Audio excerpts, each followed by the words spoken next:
Hello, everyone, in our gender communications class. My name is Brandy, and I chose 4 different questions for our discussion. The first one is explain the unique contributions of the women's rights movement and the cult of domesticity movement to first wave feminism. So, the women's right movement versus the cult of domesticity movement. According to our book, the first wave of feminism began in 1840 to 1925, and it was greatly influenced by 2 significant movements, the women's rights movement and the cult of domesticity movement.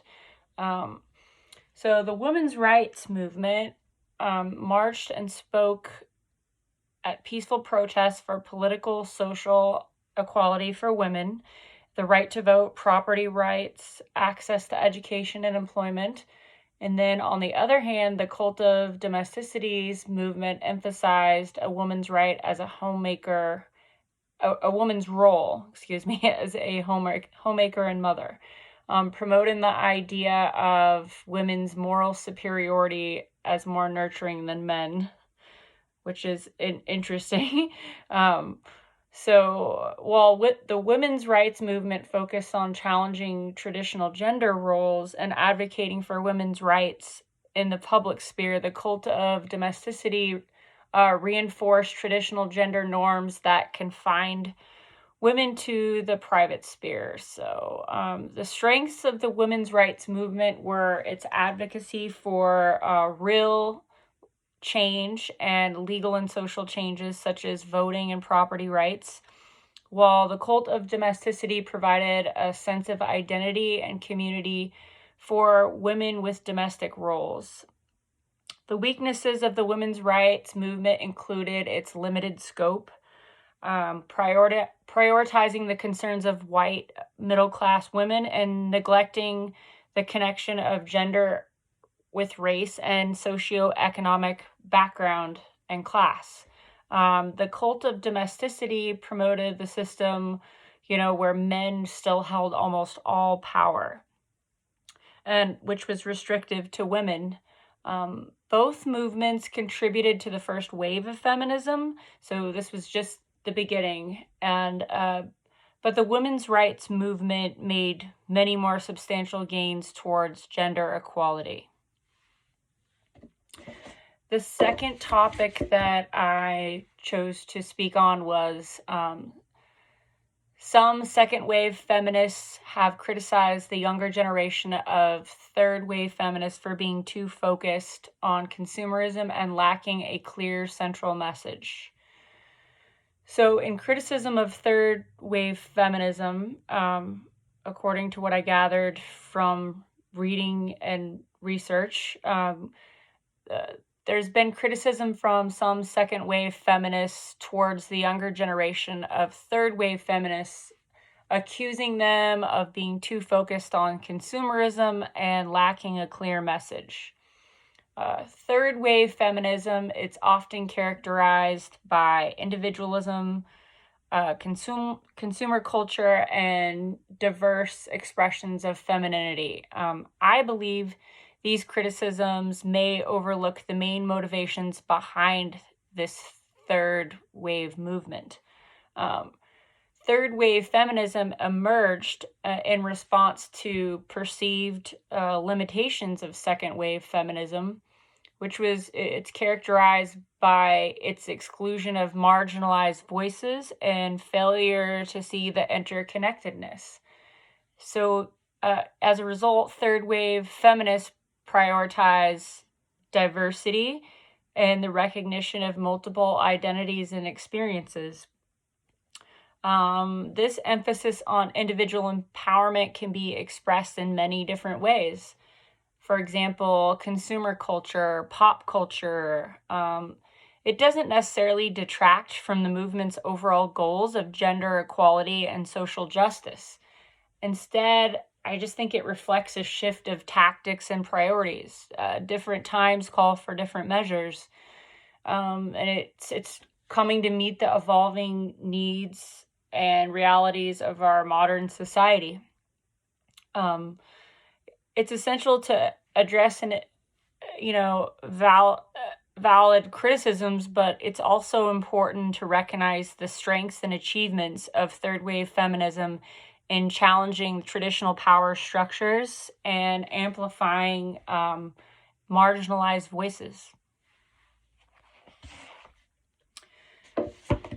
The third topic that I chose to speak on in our discussion is compare and contrast third wave feminism and multiracial feminism. I think this is really an important topic.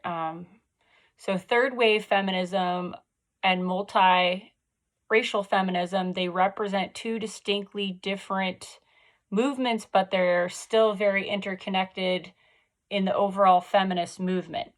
According to our book, third wave feminism emerged after multiracial feminism, beginning around the late 1980s in the response to the perceived limitations and exclusions of second wave feminism, and they wanted to address issues of intersectionality, diversity, and inclusivity. Mainstream third wave feminism emphasizes the importance of recognizing the experiences of women from various racial, ethnic, and cultural backgrounds, sexual orientations, and women with disabilities. Multiracial feminism began in 1981, according to our book, and it's a liberation movement which specifically centers on the experiences and struggles of women of color, both challenging racism and sexism. Both movements share common goals of gender equality and social justice, but they take very different approaches and have different priorities. Third wave feminism focuses on individual empowerment, embracing diversity, and deconstructing traditional views of femininity and beauty.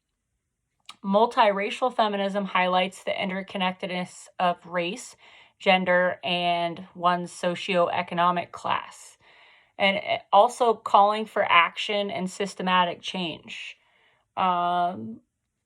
Interestingly, multiracial feminism states that gender does not have a universal meaning. I can relate with that. In terms of achievements, both movements have made significant gains in raising awareness regarding feminism and bringing to light voices of marginalized women. However, multiracial feminism has been really effective in challenging white feminism and highlighting the very different experiences of women of color. Finally, I also chose to explore the topic of some third wave feminists embrace sexiness and femininity as part of being empowered, and my position on the issue. So it's kind of a third wave feminism should, the question of whether third wave feminism should embrace sexiness and femininity, it's controversial.